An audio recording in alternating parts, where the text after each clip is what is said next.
जय श्री कृष्ण। गीता ज्ञान यज्ञ के इस वीडियो में आज हम योग की महत्ता और उसकी श्रेष्ठता से संबंधित एक श्लोक लेंगे।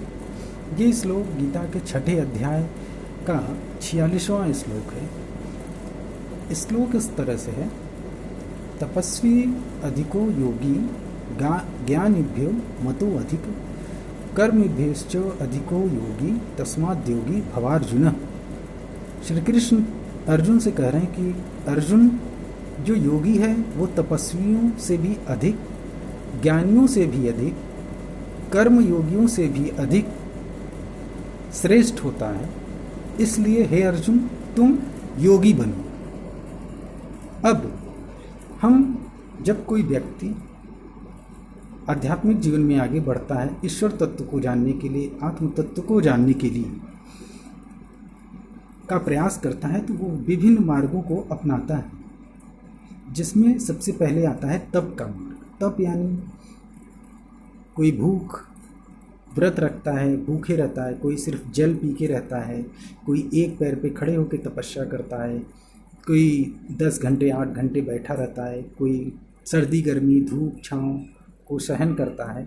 ये तप कहे जाते हैं। कोई नमक नहीं खाता है, कोई मीठा नहीं खाता है, कोई सादा भोजन करता है, कोई सिर्फ फल खाता है, कोई सिर्फ दूध लेता है। शरीर को विभिन्न तरह के स्ट्रेस देना तपस्या का एक पार्ट है। तो श्री कृष्ण कह रहे हैं वो जो तप है, वो जो तपस्वी है वो भी ठीक है, लेकिन ये जो योगी है ये उस तपस्वी से श्रेष्ठ है। फिर कुछ लोग ज्ञान के माध्यम से शास्त्रों को पढ़ के, पुस्तकों को पढ़ के, वे पुराणों को पढ़ के ईश्वर को जानने का प्रयास करते हैं। श्री कृष्ण कहते हैं जो व्यक्ति शास्त्रों को पढ़ के ईश्वर को जानने का प्रयास कर रहे हैं, वो उनसे भी ये योगी जो है वो श्रेष्ठ है।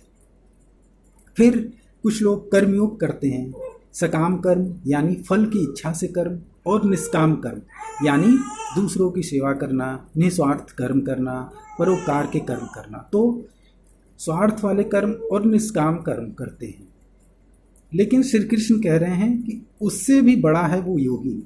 तो जो तपस्वी, ज्ञानी और कर्म करने वाले व्यक्तियों से भी श्रेष्ठ है, बड़ा है, वो योगी है। इसीलिए श्री कृष्ण कह रहे हैं कि अर्जुन, तुम योगी बनो, योग मार्ग को अपनाओ, क्योंकि ये न सिर्फ अन्य मार्गों से श्रेष्ठ है, बल्कि तुम्हें तुम्हारे जो मुख्य लक्ष्य है, जो परम लक्ष्य है, उसके पास तक पहुंचाने का सबसे श्रेष्ठ साधन है, जिसे हम राजमार्ग कह सकते हैं। तो इन सब रास्तों से जाने के बजाय तुम योग मार्ग का चयन करो, योग मार्ग सेलेक्ट करो अपने लिए और योगी बनो। वो सीधे शब्दों में कह रहे हैं, तस्माद् योगी भवार्जुन। क्योंकि ये योगी उन ज्ञानियों, उन तपस्वियों और उन कर्मियों जो कर्म करते हैं, ये लोग भी ठीक हैं, लेकिन उनसे श्रेष्ठ है, उनसे अच्छा है। और इसलिए जो श्रेष्ठ मार्ग है किसी भी लक्ष्य को प्राप्त करने का, जो राजमार्ग होता है, जो श्रेष्ठ मार्ग होता है, उस पर चलना ज़्यादा अच्छा होता है। जैसे हमें किसी लक्ष्य तक जाना है तो एक है आप पैदल चल के जाएं, दूसरा साइकिल से जाएं, तीसरा बाइक से जाएं, चौथा ट्रेन या बस से जाएं, या फिर आप किसी जेट एरोप्लेन से जाएं।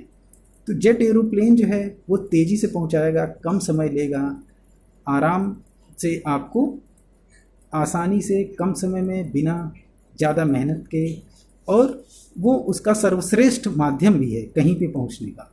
तो ये सारे रास्ते भी हैं, लेकिन योग सर्वश्रेष्ठ माध्यम है। इसलिए आप योगी बनिए, सर्वश्रेष्ठ मार्ग को चुनिए और अपने आत्म तत्व को, ईश्वर तत्व को की जो प्राप्ति है, जिस रास्ते पे आप चल रहे हैं, उसको प्राप्त करिए। जय श्री कृष्ण।